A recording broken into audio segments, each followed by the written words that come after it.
1947 সালে ভারত স্বাধীন হয়েছিল। আমরা স্বাধীন দেশের নাগরিক।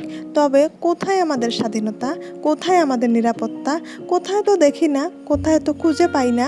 আসসালামু আলাইকুম everyone, welcome back to my channel. আমি মাখনিস ডেইলি ব্লগ চ্যানেল থেকে আরও একটা নতুন ভিডিওতে ওয়েলকাম করছি। সবারই সুস্থতা কামনা করে শুরু করলাম আমার আজকের ব্লগ। আমিও আলহামদুলিল্লাহ বেশ মোটামুটি ভালো আছি। তো দেশের যে পরিস্থিতি, নারী জাতির উপরে যে অশ্লীল অত্যাচার, এই সময়ে ভালো থাকাটা আমার পক্ষে মনে হয় কারোই সম্ভব না।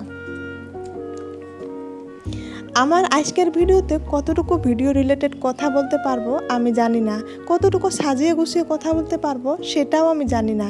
তবে আপনাদের থেকে আমার রিকোয়েস্ট, আমার আজকের ভিডিওটি টেনে দেখবেন না।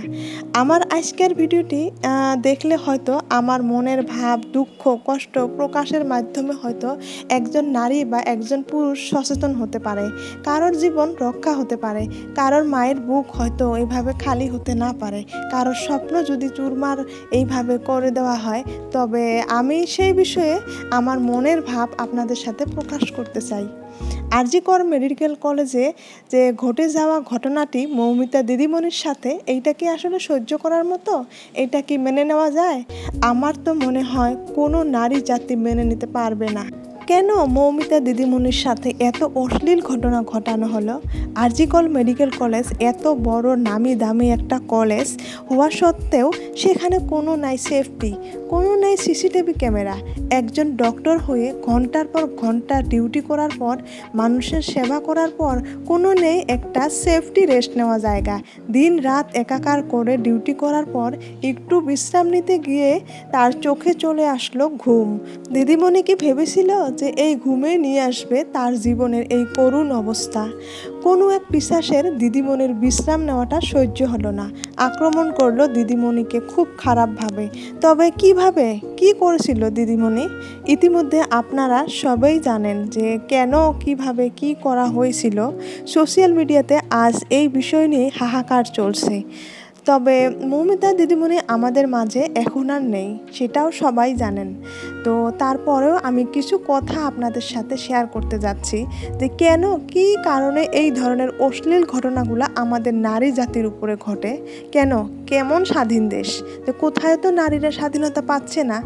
যদি কোনো জায়গায় নারীরা একা হেঁটে যেতে না পারে, সন্ধ্যা হওয়ার পর নারীরা যদি কোথাও যেতে না পারে, নারীদের যদি ওপরে এতটাই অত্যাচার থাকে এই পিশাচদের, তবে কেমন স্বাধীনতা দেশ?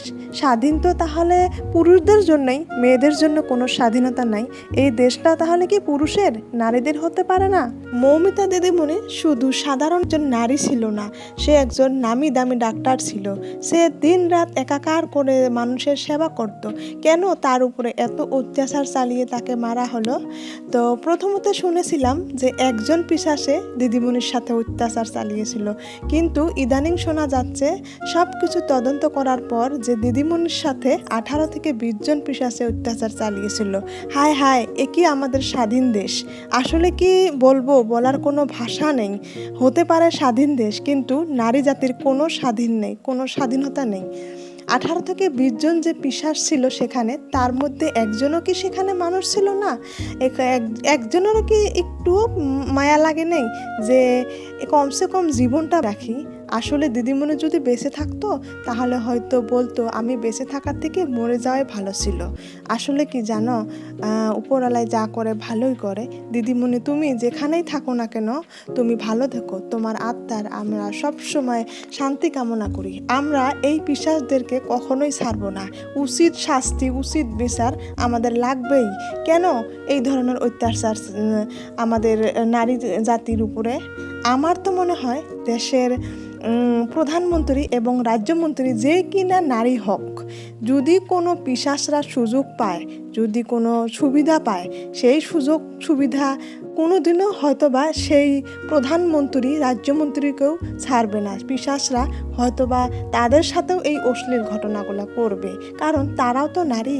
সেই জন্যে আজ আমি বলছি যে এই পিশাচদের এমনভাবে শাস্তি হোক যাতে গোটা বিশ্বের মানুষ দেখতে পায় যে তাদের এমনভাবে শাস্তি হলো, পরবর্তীতে কোনো পুরুষ জাতি যাতে এই ধরনের ভুল করতে না পারে। আসলে আমার আজকের ভিডিওতে আমি কি বলছি আর কি না বলছি আমি নিজেও জানি না। যদি কোথাও কোনো ভুল হয়ে থাকে আপনারা একটু ক্ষমা সুন্দর দৃষ্টিতে দেখবেন। আর বলার কোনো ভাষা নেই, এই ভিডিওগুলা যে দেখে এই খবরগুলা শুনে মানে এতটাই হার্ট দুর্বল হয়ে গিয়েছে, তো ভাবতেও পারি না, একদমই শরীর দুর্বল হয়ে গিয়েছে যে কথা বলার মতো এই 2 দিন কোনো শক্তিই ছিল না। আজকের ভিডিওটি আমি 15ই আগস্টের দিন করেছিলাম, তবে ভিডিওটা শেয়ার করব বলেই 3 দিন পার হয়ে গেল, তবে এখন পর্যন্ত আপনাদের সাথে শেয়ার করতে পারলাম না। এমন একটা পরিস্থিতি এই ভিডিওগুলা এই খবরগুলা শুনে যে মুখ দিয়ে যে কথা বলতে পারবো সেই শক্তিটাও নেই। এতটাই খারাপ লাগে। আসলে মানুষ জাতি কতটাই না পিশাচ হতে পারে, কতটাই না খারাপ হতে পারে ভাবতেও পারি না। তো অসম্ভব ধরনের ঘটনা ঘটিয়েছে। আমার মনে হয় কোনো নারী জাতি এই যে বিষয়গুলা মানতে পারবে না। আমরা সহ্য করার মতো নয়। সবাই জাগুন, জেগে থাকুন। কখনোই এই জিনিসটা নিয়ে আমরা মানব না যে উচিত শিক্ষা উচিত বিচার না হওয়া পর্যন্ত। তো অনেক ছাত্রছাত্রীরাই এই বিষয়টা নিয়ে দিনের পর দিন প্রতিবাদ করে যাচ্ছে। জানি না এর ফলাফল কী হবে। হয়তো কয়দিন এইভাবে তদন্ত করব বলে রেখেই হয়তো বা বিচার কোন দিকে থেকে কোন দিকে যাবে জানি না। ওই যে একটা কথাই বললাম না, যদি ওই পিশাচগুলা যে প্রধানমন্ত্রী রাজ্যমন্ত্রীকে এইভাবে সুযোগ পায় তাদেরকেও ছাড়বে না। যার জন্যে আমি তাদের উদ্দেশ্যই বলছি, আপনারাও একটু উচিত বিচার করার চেষ্টা করুন যাতে আপনাদের সাথেও এই ঘটনাগুলো না ঘটে। আসলে আজকে মৌমিতা দিদিমণি মারা যাওয়ার জন্যেই, মেরে ফেলার জন্যেই হয়তোবা আমরা এত জাগ্রত। আসলে দিদিমণির সাথে যদি ঘটনাগুলো ঘটার পর দিদিমণি যদি বেঁচে থাকতো তাহলে হয়তো মান সম্মান নিজের ইজ্জতের দিকে তাকিয়ে হয়তো এত মানুষকে জানাতো না, নিজেদের মাঝেই বা নিজেদের কলেজের মাঝেই জিনিসটা লুকিয়ে রাখতো। কিন্তু দিদিমণি আর আমাদের মাঝে নেই, যার জন্যই হয়তোবা আমরা এত জাগ্রত হয়েছি। তো আমরা আশা করি এইভাবে কোনো মেয়েদের সাথে যাতে এইভাবে আর কোনো ধরনের অত্যাচার না চলে, এর এমন তাজা ধরফরা জীবন কোনো পিশাচে যাতে আর কোনো দিন নষ্ট করতে না পারে, সেইভাবেই বিচারটা হওয়া উচিত। আমরা গোটা পৃথিবীর মানুষ, গোটা দেশের মানুষ দেখতে চাই, জানতে চাই যে পিশাচদের কিভাবে শাস্তি হলো। ধর্ম বর্ণ নির্বিশেষে সবাই জাগুন, আমরা সেই পিশাচদের শাস্তি চাই। আশা করি সেই পিশাচদের এমন উচিত শিক্ষা দেওয়া উচিত, পরবর্তীতে কোনো নারী জাতির উপরে এই ধরনের যাতে কোনো নির্যাতন না চলে, কোনো নারীর জীবন যাতে এইভাবে নষ্ট করা না হয়, ইচ্ছা আশা স্বপ্ন সব কিছু ভেঙে চুরমার করে দেওয়া না হয়, তো মা বাবার কোল খালি করে দেওয়া না হয়। তো মা বাবা কষ্ট করে একটা সন্তানকে মানুষ করে এই সুন্দর একটা পজিশনে নিয়ে আসার পর সন্তানকে যদি হারিয়ে ফেলে তাদের কেমন পরিস্থিতি হবে সেটা হয়তো বা আমরা দূর থেকে জানি না। তবে আমরা দোয়া করি আল্লাহ তাদেরকে ধৈর্য ধারণ করার তৌফিক দান করুক। তো যাই হোক, অনেক কিছুই বলে ফেললাম আমার এই ক্ষুদ্র জ্ঞানের পরিসর থেকে আপনাদের মাঝে আজ আমার মনের ভাব প্রকাশ করলাম। আসলে এতটা নারী জাতির উপরে কেন নির্যাতন। তো যাই হোক, কতটুকু কিভাবে বলতে পারলাম সেটা আমি জানি না। যদি আপনাদের থেকে আমার কথাগুলো একটুও ভালো লাগে, যদি একটুও পছন্দ হয়, তবে আমার ভিডিওতে একটা লাইক দিবেন। আর যদি আমার চ্যানেলে আজ আপনি নতুন হয়ে থাকেন, যদি কোথাও একটু ভালো লাগে, যদি আপনি আমাকে সাবস্ক্রাইব করার যোগ্য মনে করেন, তবে সাবস্ক্রাইব করে নিয়ে আমাকে আপনার পাশেই রাখতে পারেন। তো পাশে থাকা বেল বাটনটা ক্লিক করে রাখবেন, আমি নিত্য নতুন ভিডিও আপলোড করলে আপনার ওখানে নোটিফিকেশন পৌঁছে যাবে। আজকের ভিডিওটি আমি 15ই আগস্টের দিন করেছিলাম, তো ভেবেছিলাম পরের দিন ভিডিওটা আপলোড করব। তো এমন একটা পরিস্থিতি, যখনই মোবাইল হাতে নেই, ইউটিউব খুলি, তখনই সেই ভিডিওগুলো দেখার ইচ্ছা যায়, শোনার ইচ্ছা যায়।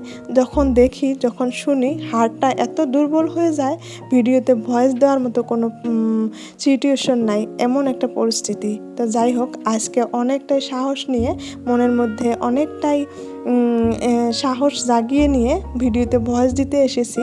তো কতটুকু কিভাবে বলতে পারলাম সেটা আমি জানি না। তো এই যে আমার যে জারগুলো ছিল, জারগুলোতে আমি একটাতে ডাল ঢেলে নিলাম আর একটাতে কাঠবাদাম ঢেলে নিলাম। তো এগুলা প্রত্যেকদিন রাতে ভিজিয়ে রাখা হয় আর সকালে কিন্তু এগুলো খাওয়া হয়। এগুলা কিন্তু খুবই উপকারী জিনিস। তো যাই হোক, রান্না বান্না রাতে শেষ করে তারপরে যে কাপড় তুলে এনে রেখেছিলাম সন্ধ্যাবেলা, তো সেই কাপড়গুলোই ভাঁজ করে নিচ্ছিলাম। তো 15ই আগস্টের পর আর আমি ভিডিওই করতে পারি নাই। তো এই ভিডিওটি আপলোড করি নাই, যার জন্যই আর কোনো ভিডিও আপলোড করতে পারি নাই। তো আমার আজকের ভিডিওটা কয়জনের কাছে পৌঁছাবে আমি জানি না। আপনারা যদি ধৈর্য সহকারে এই পর্যন্ত আমার ভিডিওটা দেখে এসেছেন, তো মনে করে একটা লাইক দিবেন, চাইলে আমার ভিডিওটা শেয়ার করতে পারেন। তবে যদি ভালো লাগে তো সেই ভালো লাগা থেকে আপনারা ভিডিওটা বেশি বেশি করে শেয়ার করবেন। তো যাই হোক, ভিডিও কিন্তু প্রায় শেষের পর্যায়ে চলে এসেছি। তো আমার এই ছোট্ট চ্যানেলটি যারা একটু একটু করে এগিয়ে নিয়ে যাচ্ছেন তাদেরকে জানাই অসংখ্য ধন্যবাদ। তো নতুন আর একটা ভিডিওর আমন্ত্রণ জানিয়ে আমার আজকের ভিডিওটি শেষ করছি। তো দেখা হবে নেক্সট কোনো ভিডিওতে। আল্লাহ হাফেজ।